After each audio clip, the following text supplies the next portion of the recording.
friends in a podcast. We're so glad you're here. We're your hosts, Natasha and Lindsey. Hi, Lindsey. Hey, it's a Wednesday. Can you believe it? The halfway mark through the week. I'm thankful. I went back to Me work too. this week and it definitely feels weird. For Yeah. sure. I bet after having summer off. Yeah, and it's crazy how fast it went by too. Like you don't realize it and then all of a sudden we're at the end of August and like how did that happen? Right. No, absolutely. I signed up for trainings 2 days in a row and my brain feels fried, but it was good. I learned a lot, but I'm excited to not have any more trainings for the rest of the week. I can imagine that's a lot to process. I can Yeah. understand why it feels like your brain is fried when you're just like Mhm. inputting information for that long. Yeah, and they weren't even like on the same topic. Like one was about performance reviews and the other one was about presentation skills. So two very opposite spectrums. Yeah, for sure. So today I thought it might be a fun topic to go over what rest looks like and why we need rest because I don't know about you, but sometimes you need a vacation from your vacation. Yes, If you've please. ever been on those kinds of trips. Right? I don't feel that way right now, but definitely been there. We brought our boys to Disney a few years ago, and that was definitely a trip where like you come back and you're like, I need another vacation because it's wild when you go to Disney. So No, that's fair. I feel like that anytime I go on a weeks long vacation. Like I went back in March to visit my family and we rented an Airbnb on the beach. And so I didn't stay with my family, I stayed with friends and I was able to like kind of decompress and have vacation time, but also family time, which can be hectic when you haven't seen your family and you're trying to cram in your aunts and your uncles and your cousins and all the people in a short amount of time. But when I come back from that, I'm like, I need like another week to just like kind of get back in my groove. oh, for sure. Absolutely. What's the longest you've ever slept for? Okay, I love this. I was so excited to see this question today.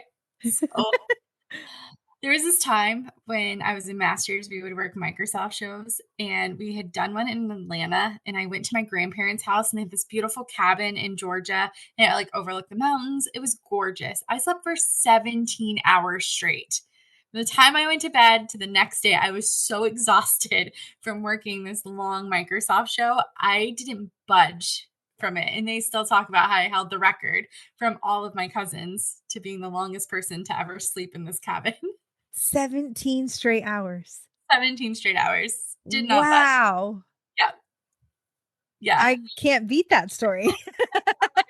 Like I It's was my gonna favorite tell a story. story about how this week or a couple weeks ago, I slept until 10 o'clock in the morning for the first time since I was probably like 15. And I thought that was wild, but you win. To be fair, I was in my 20s, and at 39, I could never do that again. But I will never forget that moment. For sure. Yeah. Man, weren't those days wonderful when like you would sleep till like noon on a Saturday? Yeah. If I sleep past 7 a.m., I feel like junk the rest of the day. Like my head hurts. I'm in a fog. It's awful. Yeah, I don't normally sleep in that often. Mhm. Like that either, but, recently when I did sleep until 10, we had just hosted a team from Alabama. They were up here in Maine with us helping our church do a bunch of different things in our community, and so we had a really full week, and I felt great, like, I didn't necessarily feel run down, but, um, my boys were away, and so I had time to sleep in, and I had turned off my alarms, and I woke up, and it was 10 o'clock, and I about like fell over because I was like, what just happened? That's But so nice. it was also, I felt like most of the day was gone because I had slept for so long. Right. Right. Yeah. I agree. Okay, Do I you, have one for you. oh, okay. What you got? Where's the most unusual spot you've ever slept? Um, I will say, I think when we were teenagers, my sisters and I attempted, I don't know that I lasted all night, to sleep on our trampoline. So we Yeah. like brought out our pillows and our blankets and all that stuff. I think that's what I've got. The That always trampoline in the backyard. Yeah. yeah, that always sounds like a good time, but then I think about the bugs and I could never. No, See, I I just don't remember any of it other than us attempting to do it. Although it sounds great in theory, but on a trampoline, everyone rolls to the middle anyway. yeah, So, like, you're no. kind of just like a pile of people in blankets, and it's not necessarily as comfortable as it sounds. Yeah. Um, I guess if you were solo, maybe it would be a little bit more fun, but yeah, yeah. no. Oh, I I just remembered Tell me more. a core childhood memory. This is gonna sound so weird, but here it goes. My sister and I, for a short period of time, were obsessed with sleeping in our van. Oh. And so we were like, I don't know, 8 or 9 years. I was like 7 or 8. So my sister would have been like 5 or 6. No. Anyway, doesn't matter. Um, we begged our parents to let us sleep in the van that was in the driveway. And we lived on a back dirt road, and so there was no traffic and nothing around us. And so one night our parents let us go out to the van to sleep, and so we brought all of our pillows and blankets, and we tried to camp out in the van. And I don't remember, but I feel like it wasn't as comfortable as we expected it to be. I think Mhm. my sister lasted all night, and I think that I ended up going inside, if I remember it right. I'll have to double check with her, but I totally forgot about that until right this second. That's great. I love that. I could never. I'm terrified of the dark even as an adult. I carried that from my childhood in. I sleep with a nightlight. I could never. I don't know what it is about the dark, but I can't do it. So nope. Mm-mm. Nope. Mm-mm. Maybe if someone was with me, maybe, but it would have had to have been an adult. Yeah, I couldn't Yeah. have. I have two stories. So, and they're all master's commission related. In my 20s, we traveled a lot. And so the first one, we were doing Microsoft shows again. And you've worked those shows with us. It Yeah, is I long do. hours on your feet. You don't necessarily get to sit down all the time. And sometimes the break room is 15 minutes away from where you're working, and you only get a 15-minute break. So it's just easier to stay where you're located. Yeah. But that means getting creative. And so one time I was a floater, which meant that I just got called on when I got called on, and you couldn't sleep in the room. You couldn't leave the room unless you were going to the bathroom. So I decided, well, I'm not needed. So I'm going to go to the bathroom. And I took the toilet paper and I rested my head up against it, and I fell asleep for 20 minutes in the bathroom. So that is my embarrassing spot that I've slept, is on a toilet. I think you win again. You get the gold crown for all the stories today. My 20s were wild, guys. Clearly. Toilet paper, That headrests, and Yeah, and and then naps in somebody showers. restrooms. Um, yes. My other favorite memory is we drove from New Hampshire to Texas, and we'd stayed the night in DC for a night, and our bus broke down the next morning.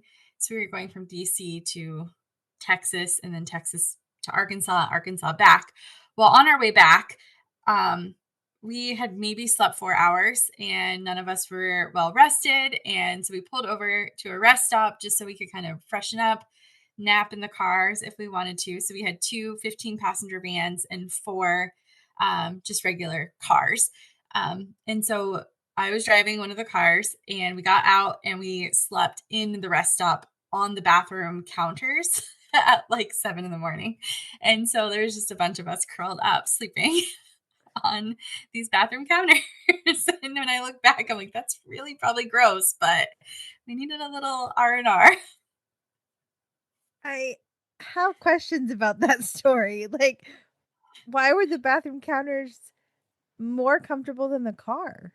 Because you could stretch out. Because, I mean, it was a little tiny car with 5 people in it. And so on the counter, you could stretch your whole body out if you wanted to. And nobody came in while you were sleeping? Well, I'm sure they did, but we just didn't I would care. find that very I would if I was someone walking into that restroom, I Very would offensive. just awkwardly back out and be like, "Nope, I don't know what's happening in there, but I'm not." Not How doing that. many of you were I there? think there were only like 3 of us, and we were like staggered out and stuff, but in different places.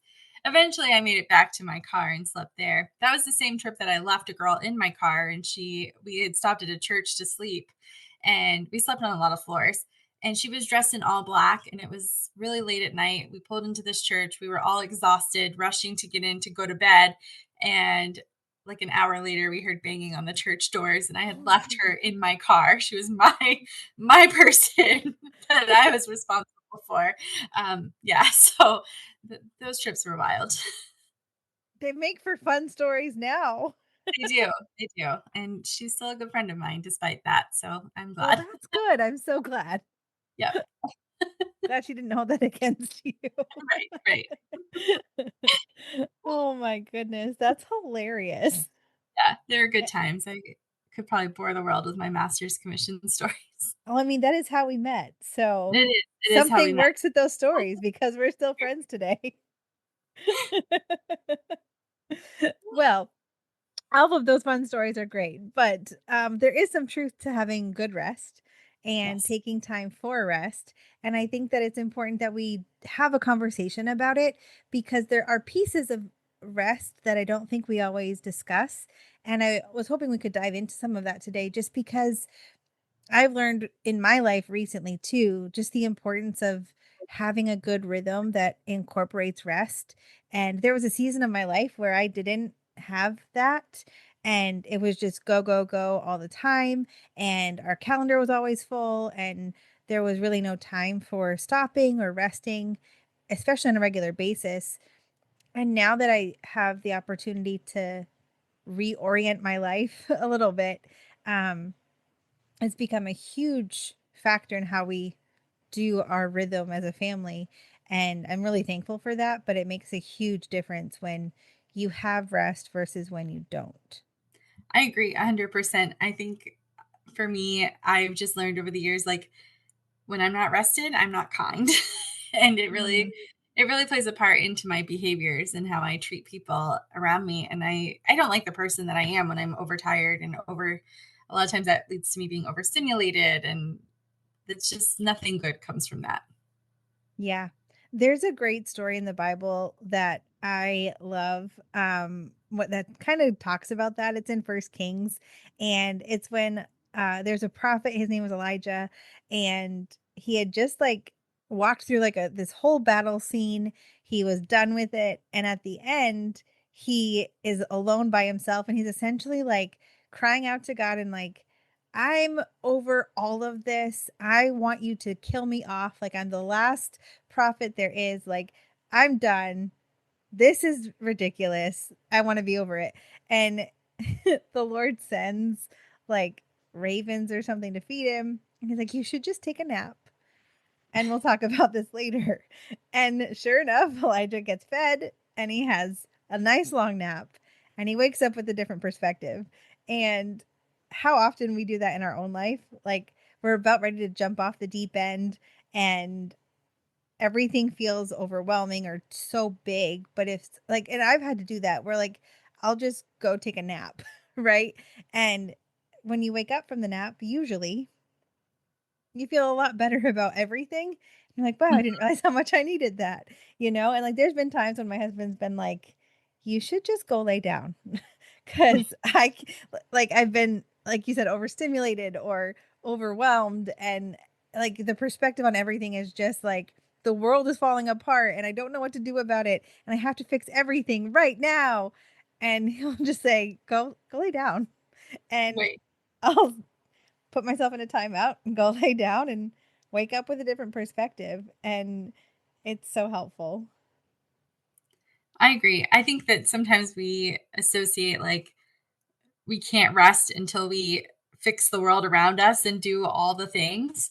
Yep. And I think reminding ourselves that rest isn't tied to like our worth and how Mm. much we do, like we are allowed to rest, and how productive we are isn't how worthy we are at the end of the day. That's such a great point, and I couldn't agree more, and it's a hard lesson to learn. Like, I very much operated, especially in my 20s, in that mindset of I have to work to show what I'm worth, and I had to start unlearning that when I got pregnant with my oldest son, because I physically couldn't do it all anymore. And I really had a hard time with that because I wanted to do all the dishes and stuff. And as I like my pregnancy went on, like I would go to the grocery store and do the groceries, but I couldn't bring the groceries in from the car. Like just doing the grocery shopping, I was exhausted. And that would drive me crazy, and I'd get so upset with myself. I'd get so upset about the situation, and my husband would come down and get the groceries out of the car and reassure me everything was fine and it's okay. Um, but I didn't realize how much of my worth was tied to what I was doing until I couldn't do it anymore. And Mhm. then you really have to kind of look at yourself and be like, "Whoa, hold on a second. What's going on here? Where did this come from?"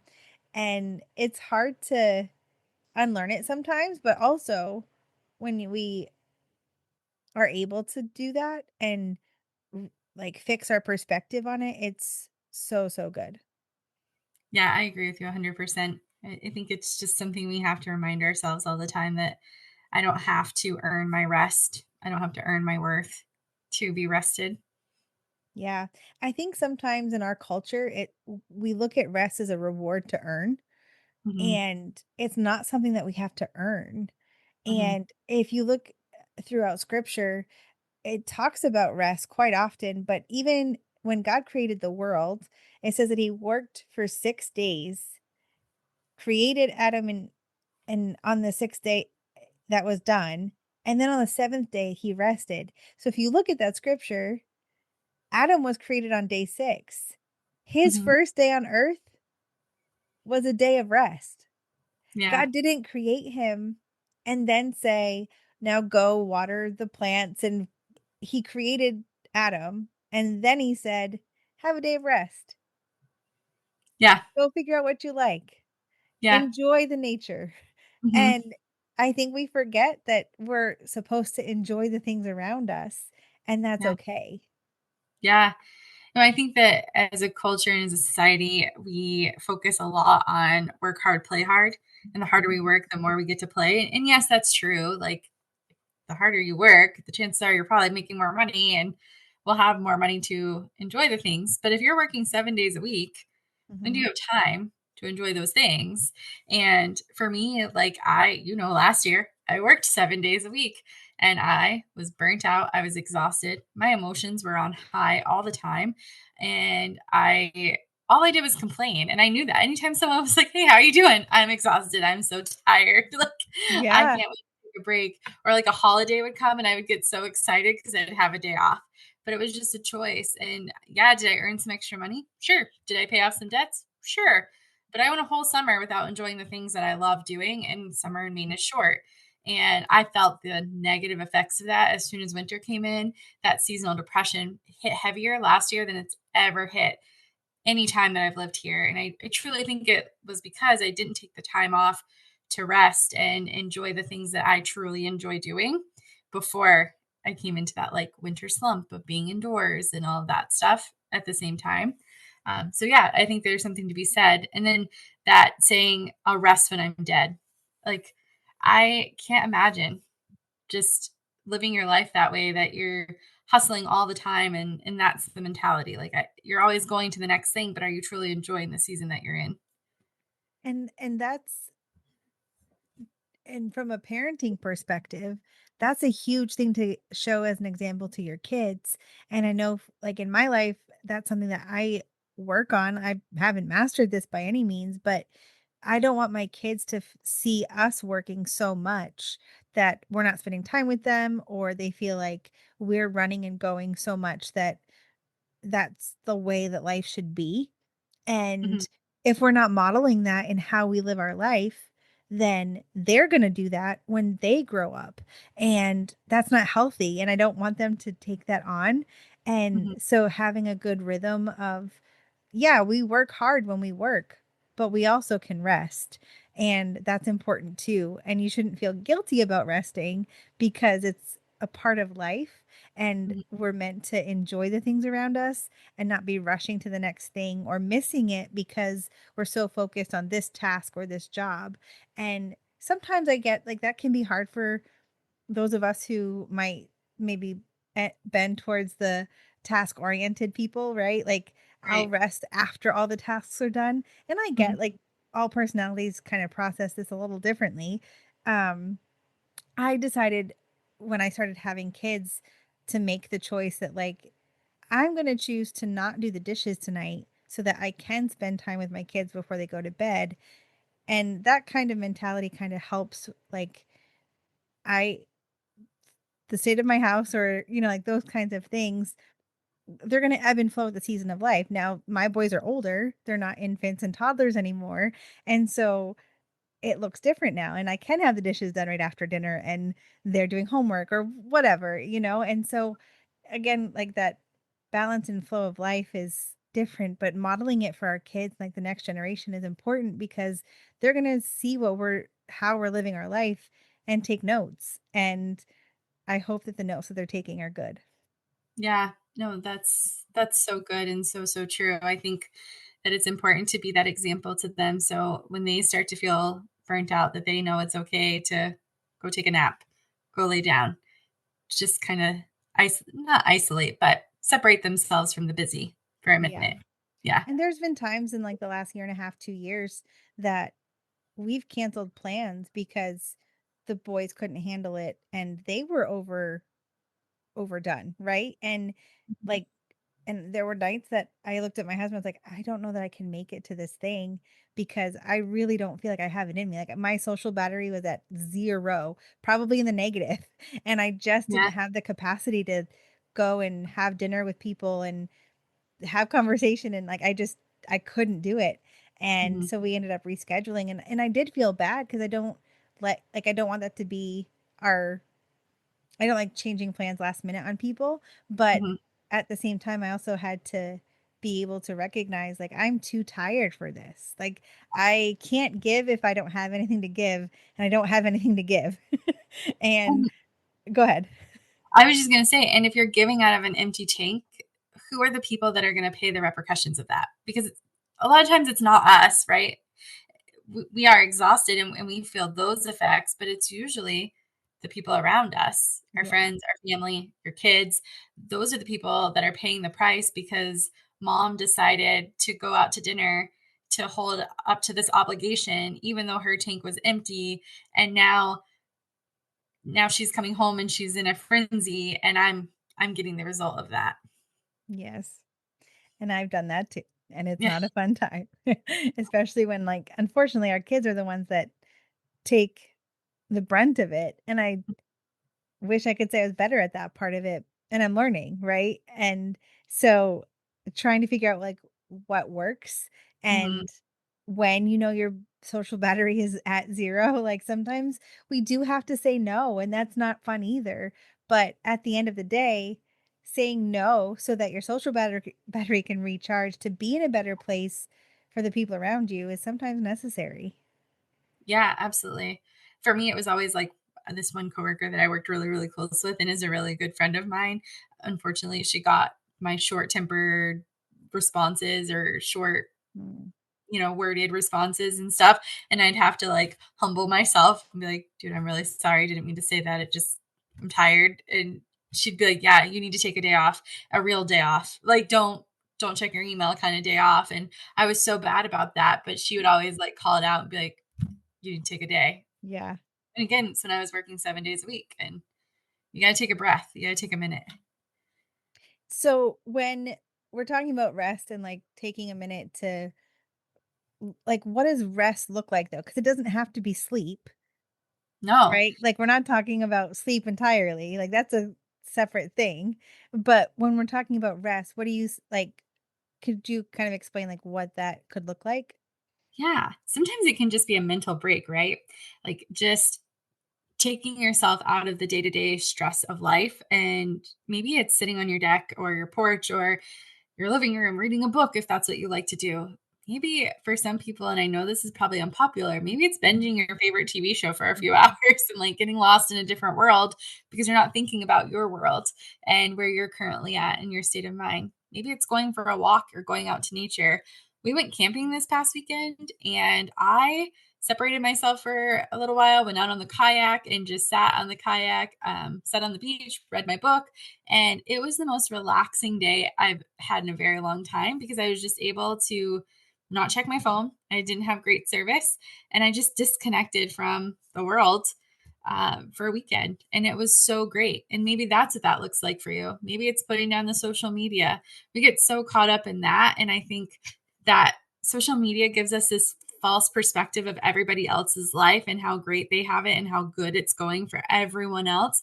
You see your friend post a picture of their family and everyone's happy and smiling, but maybe what you don't know is the kids were throwing Cheerios in the back seat and you're like, man, I That's wish I had real life. right. But like you're thinking, man, I wish I had this picture perfect family, but you don't know what the background of that scene is. So instead of getting caught up on social media and the facade that we all do it, we all post our best selves on our social medias, right? True. And so maybe it's putting that away and not getting caught up in everybody else's life and focusing in on yours. And rest can even look like sitting down and thinking about the things that you want to work on, right? Because sometimes Hmm. that feels good. It's like, oh, I actually am doing really good in this area and this is what I want to improve on. Maybe that's rest for you. Maybe rest is sleeping for 17 hours and that's great too. Yeah. But it's just doing something that uplifts you in the moment. Maybe it's getting your hair done, your nails done, having coffee with a friend. Rest can look like so many things. It doesn't have to just be you laid your head down on a pillow for a few hours. Yeah. And honestly, it's learning in the season, right? Like, there was a season, a couple when my boys were a little bit smaller, maybe like 2 summers ago, we were able to go to the beach a lot. And, there was a time where I needed the beach because I could breathe. And the season of life that we were in was like super high stress. And I could go to the beach and like I could feel the stress like leave my body when we got to the ocean, right? And being in the sand and just being able to be with my boys one on one really like helped me survive that season because everything else felt so stressful and overwhelming. And then I've noticed like in the last couple of summers, I still enjoy the beach, but I don't need the beach to survive Yeah. because the rhythm of my life has changed and I'm not in like a high stress situation. So while I still love going to the beach and it still fills my tank, it's not the same kind of filling, right? And Mhm. so it does change over seasons too. And there were a couple summers ago, I just loved sitting on my hammock and reading, Mhm. and I would just sometimes have to tell the boys I'm gonna take 20 minutes and go sit on the hammock. You guys watch your show, right? And Yeah. just take that second to like do something that I was quiet, I was outside, I was by myself, and I needed that 20 minutes. And sometimes it's not a whole vacation. Like it is just 20 minutes in the middle of the day or walking barefoot in the grass on your lunch break, like whatever it is that helps you feel alive. Yeah.